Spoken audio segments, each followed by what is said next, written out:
დოფამინი ნეიროტრანსმიტერია, რომელიც მნიშვნელოვან როლს ასრულებს ტვინის ფუნქციებში, მათ შორის სიამოვნების განცდაში, მოტივაციაში, ყურადღებაში და მოძრაობის კონტროლში. მისი ნაკლებობა შეიძლება გამოწვეული იყოს სხვადასხვა ფაქტორით და შეიძლება გავლენა იქონიოს როგორც მენტალურ, ისე ფიზიკურ ჯანმრთელობაზე. დოფამინის ნაკლებობის მიზეზები: ქრონიკული სტრესი. ხანგრძლივი სტრესი ამცირებს დოფამინის დონეს და ხელს უწყობს ნეირონების გამოფიტვას.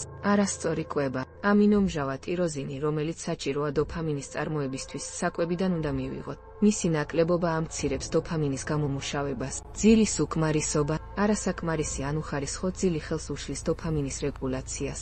ფიზიკური აქტივობის ნაკლებობა. ვარჯიში ზრდის დოფამინის გამომუშავებას, ხოლო უმოძრაობა ხელს უწყობს მის დეფიციტს. ნარკოტიკებისა და ალკოჰოლის ბოროტად გამოყენება. ნარკოტიკები და ალკოჰოლი დროთა განმავლობაში ცვლიან ტვინის დოფამინურ სისტემას და იწვევენ მის დაქვეითებას.